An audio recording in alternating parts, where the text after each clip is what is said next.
Good morning, students. Welcome to your class. This is your teacher Jyoti Tamrakar, and today we are going to read English grammar. Okay, so in grammar we are going to discuss chapter 4th, parts of speech. Okay, तो यहाँ पर आज हम part of speech की बात कर रहे हैं. So before we come to our main topic, I must recall you that कि इससे पहले वाले जो हमने चैप्टर्स पढ़े हैं वहाँ पर हमने अब पढ़ा है अबाउट अ सेंटेंस. ओके, तो सेंटेंस क्या होता है? A sentence is a group of words. एक सेंटेंस जो होता है उसमें कई सारे वर्ड्स होते हैं, और जो ये वर्ड्स होते हैं, each and every word has some specific work और फंक्शन. हर एक जो वर्ड आप पढ़ते हैं सेंटेंस के अंदर, उसका कुछ एक पर्टिकुलर फंक्शन होता है, यानी काम होता है. And just upon those function हम ये डिपेंड करता है कि वो कौन सा पार्ट ऑफ स्पीच होगा. यानी हम उस काम को देख कर के जो कि वो सेंटेंस में कर रहा है वर्ड, हम डिसाइड करते हैं कि हमारा जो वर्ड है उसका पार्ट ऑफ स्पीच क्या होगा. Okay, so now let's see an example. यहाँ पर सेंटेंस नंबर 1 से doctor Rajendra Prasad was the first president of India. Okay, so यहाँ पर doctor Rajendra Prasad is a name of a person. तो naming word is called a noun. So Rajendra Prasad क्या है? यहाँ पर नाउन है. वॉज जो है वो हमें डिनोट कर रहा है कि एग्जिस्टेंस कब था उनका? थे, पास्ट में था. So this is our verb. The first जो है वो किसके बारे में बता रहा है? प्रेसिडेंट के बारे में बता रहा है. So it is the determiner और एडजेक्टिव हम इसे कह सकते हैं. And president of India, president and India again they are the names, name of some post और पोजीशन. और इंडिया जो है that is the name of a country. Okay, so यहाँ पर प्रेसिडेंट एंड इंडिया नाउन है, और of जो है दैट इज़ अ प्रीपोजिशन जो कि प्रेसिडेंट और इंडिया का कनेक्शन बताते हैं या रिलेशन बताते हैं. ठीक है, तो in this way we come to know कि हर एक वर्ड जो है इस सेंटेंस में it has some specific function. Rajendra Prasad जो है वो नेम बता रहा है, वॉज जो है वो वर्ब बता रहा है, फर्स्ट प्रेसिडेंट के बारे में बता रहा है, और ऑफ जो है वो इंडिया और प्रेसिडेंट को कनेक्ट कर रहा है. ठीक है, तो each and every word of a sentence play some specific role. उसका जो रोल होता है that is called the part of speech. Okay, so there are 8 part of speech in English language. They are noun, pronoun, adjective, verb, adverb, preposition, conjunction and interjection. ठीक है, और ये I think आपने इससे पहले वाली क्लासेस में भी पढ़ रखा है. ठीक है, so just we are to recall the things that we have already studied. तो नाउन क्या होता है? Noun actually it's a naming word. Okay, क्योंकि ये डिनोट करता है name of a person, name of some place, name of some animal और thing, और even our emotions and feelings. ठीक है, और क्वालिटीज़. हर एक चीज़ जिसको हम कुछ नाम दे सकते हैं उसके लिए हम पार्ट ऑफ स्पीच जो है वो क्या बताते हैं? Noun. Okay, so there are 3 examples जहाँ पर विथ द ब्लू इंक आपको जो भी वर्ड्स दिए हैं they are the nouns. For Rajendra Prasad is a name of person, President is a name of post, India is a name of country, brother is a person, America is a place, country. Okay, teacher is a person, and blackboard is a thing. Okay, so everything that can be given some name, that name is noun. तो हर एक चीज़ जिसको हम कुछ नाम दे सकते हैं, जो भी हम नेम देते हैं दैट इज़ नाउन. ओके, और थिंग इन इंग्लिश जब हम डेफिनेशन की बात करते हैं नाउन की, तो थिंग जो है इसका बहुत ही वाइड मीनिंग है. एवरीथिंग, चाहे वो छोटी सी छोटी चीज़ है, चाहे बहुत बड़ी चीज़ है लाइक यूनिवर्स. ठीक है, चाहे एक छोटी सी चीज़ है like the particle of dust, okay then, और अगर कोई एक चीज़ है जिसे हम देख सकते हैं लाइक वुड्स, जंगल, एंड वो थिंग्स जो नहीं देख सकते हैं हम जिन्हें फील करते हैं like honesty, kindness, everything that has been given some name, that name is noun. Okay, next part of speech is pronoun. दूसरा part of speech जिसे हम डिस्कस करेंगे that is pronoun. So pronoun जो होता है that is a word that can be used in place of a noun. जो words को हम नाउन की जगह पर यूज़ कर सकते हैं they are called pronouns. Okay, तो जैसे आप अपने नेम की जगह आई का यूज़ कर सकते हैं, we, you, he, she, it, they, और भी कई सारे प्रोनाउंस जो हैं वो हम यूज़ करते हैं. ठीक है, now you can see the examples here. तो यहाँ पर एग्जाम्पल नंबर 1 जो है वहाँ पर है everybody likes Nitish because he is gentle and polite. Okay, so everybody is a word that is use to replace a number of nouns, है ना. कई सारे लोगों का नाम न लिख करके हमने वहाँ पर क्या किया, एवरीबडी का यूज़ किया. And he is used for Nitish. Nitish कैसा है, जेंटल एंड पोलाइट है. I wanted to talk to my friend so I rang him. तो यहाँ पर जो भी आपके प्रोनाउंस हैं they are I, my, I and him. Okay, I जो आप अपने नाम की जगह पर यूज़ करते हैं. ठीक है, माई जो होता है that shows the possession of something, someone. ठीक है, सो यहाँ पर आई, माई, आई एंड हिम जो है वो क्या है, प्रोनाउंस हैं जिन्हें हमने किन्हीं नाउन की जगह पर यूज़ किया है. The third part of speech is adjective. Adjective is a describing word. ठीक है, एडजेक्टिव जो होता है वो किसी नाउन के बारे में या फिर किसी प्रोनाउन के बारे में हमें कुछ बताता है. It adds to a noun और प्रोनाउन. ओके, जैसे हम कहें a girl and a good girl. So good जो है वो गर्ल नाउन के बारे में कुछ बता रहा है that the girl is good. Okay, and example here you can see the porter lift a heavy box. which type of box? Heavy. so heavy जो है वो box के मीनिंग में कुछ ऐड कर रहा है. तो that the word that add something to a noun और प्रोनाउन. ओके, उसे मॉडिफाई करे, उसके बारे में कुछ बताए, उसे क्वालिफाई करे, सो वो होता है एडजेक्टिव. ठीक है, तो आपका जो भी वर्ड आपके नाउन और प्रोनाउन के बारे में कुछ एक्स्ट्रा बताता है that is an adjective. Fourth part of speech that we are going to read is verb. So verb जो होता है that is an action word. Okay, verb क्या होता है, जो भी एक्शंस होते हैं यानी जो काम होते हैं उनके लिए हम जिन भी वर्ड्स का यूज़ करते हैं they are the verbs. Okay, for example जब आप चलते हैं दैट इज़ कॉल्ड वॉक. ठीक है, जब आप बात करते हैं तो दैट इज़ कॉल्ड टॉक.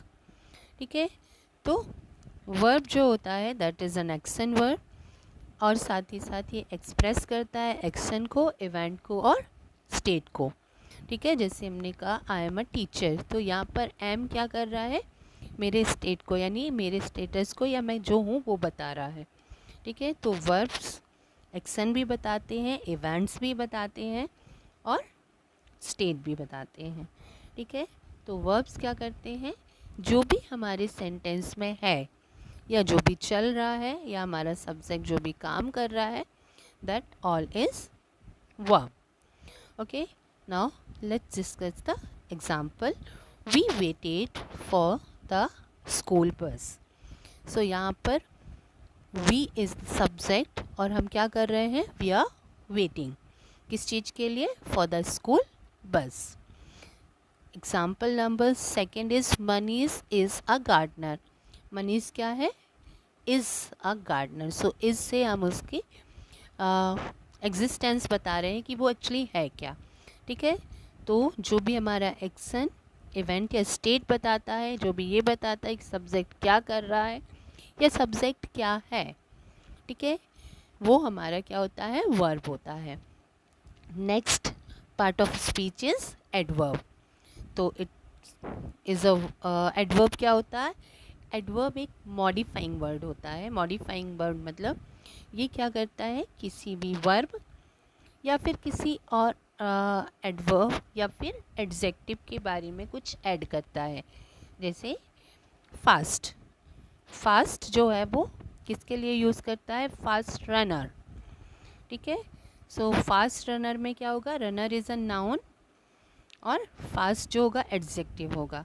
लेकिन हम कहें कि he is running fast, he is running fast, so it this place, ये फास्ट किसके बारे में बता रहा है, अबाउट रनिंग, यानी कि एक एक्शन के बारे में बता रहा है। तो when a word modifies an action it is called an adverb, ठीक है। यानी वर्ब के बारे में जो ऐड करे दैट इज़ एडवर्ब, ओके।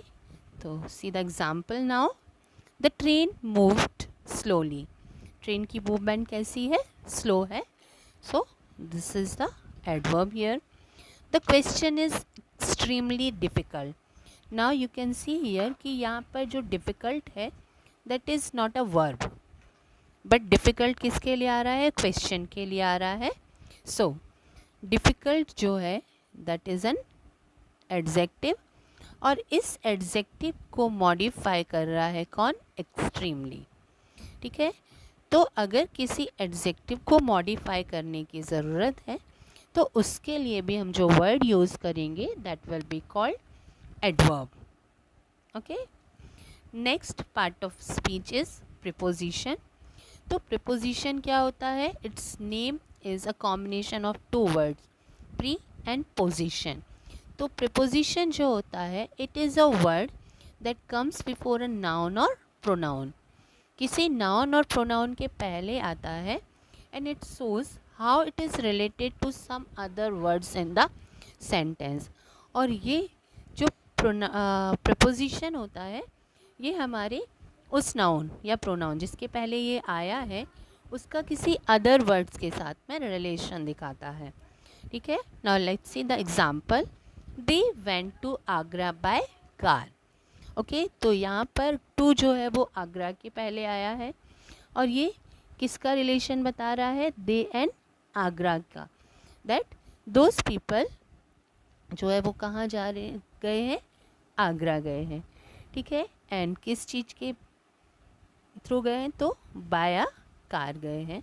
तो बाय जो है वो कार के पहले आया है and car is a noun, तो that's why it is a preposition. और ये बता रहा है कि दो पर्सन जिन्हें हमने क्या भूला है सेंटेंस में, दे, वो किस से गए हैं, कार से गए हैं, ठीक है। तो it is a word, preposition is a word that is used before a noun और प्रोनाउन, जो कि किसी नाउन या प्रोनाउन के पहले आते हैं और उसी सेंटेंस में आने वाले किसी नाउन और नाउन या प्रोनाउन से उन वर्ड का रिलेशन दिखाते हैं, ठीक है। यानी how they are connected to each other वो बताते हैं। नेक्स्ट हमारा पार्ट ऑफ स्पीच है कंजंक्शन।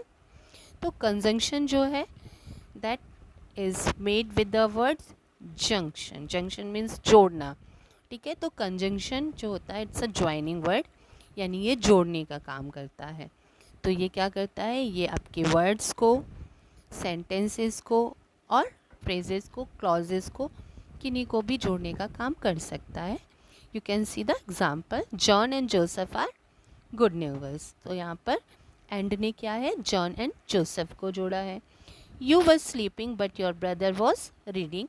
सो यहाँ पर वट जो है दिस इज़ अ कंजंक्शन, जो कि आपके दो sentences you were sleeping and your brother was reading को इसने ज्वाइन किया है, यानी जोड़ा है। We did not go to school because it was raining art. तो यहाँ पर भी दो क्लॉजेस को इसने जोड़ने का काम किया है and then it is the conjunction. Now let's come to the last part of speech, that is interjection. Interjection जो होते हैं वो ऐसे वर्ड्स होते हैं जो हमारी सडन फीलिंग या इमोशंस, फॉर एग्जांपल अगर हम गिर पड़े तो हम गिरने लगते हैं तो हमारे मुंह से निकलता है आउच, आ या oh, so these are are sudden feeling या सडन इमोशन, जो कि अचानक कुछ भी चीज़ों को देख करके या फील करके हमारे मुँह से निकल जाते हैं, राइट। तो जब हम बहुत खुश होते हैं तो हम हुर्रे कहते हैं, वाव कहते हैं जब हमें बहुत अच्छा कुछ लगता है।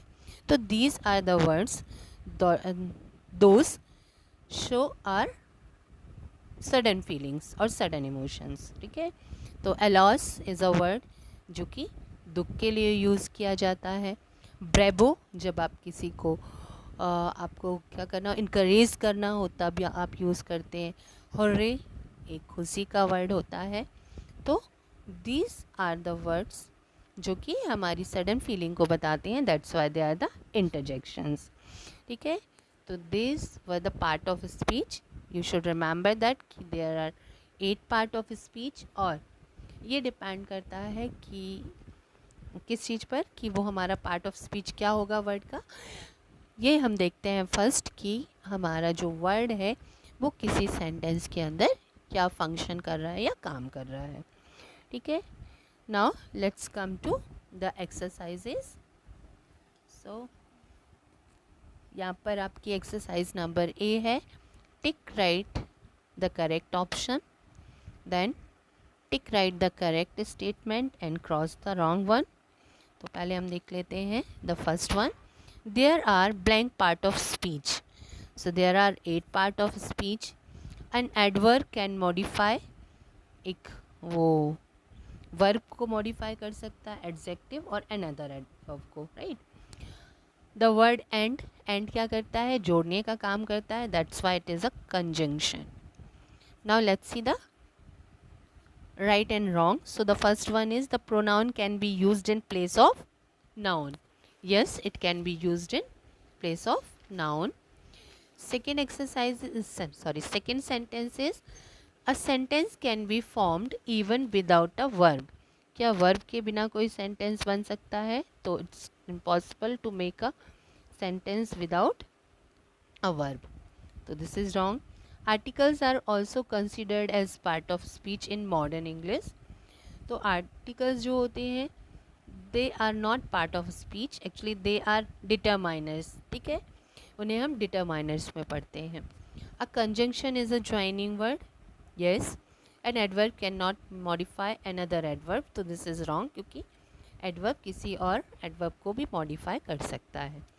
एक्सरसाइज सी, यहाँ पर आपको जो रेड कलर्ड वर्ड्स हैं उनका पार्ट ऑफ स्पीच बताना है। Next exercise is to find out nouns, verbs, adjective. तो यहाँ पर अलग अलग कॉलम में उन्हें आपको राइट करना है। एंड सिमिलरली आपका सी एक्सरसाइज जो है वहाँ पर भी आपको नाउन, एडजेक्टिव और एडवर्ब्स फाइंड करने हैं, ठीक है।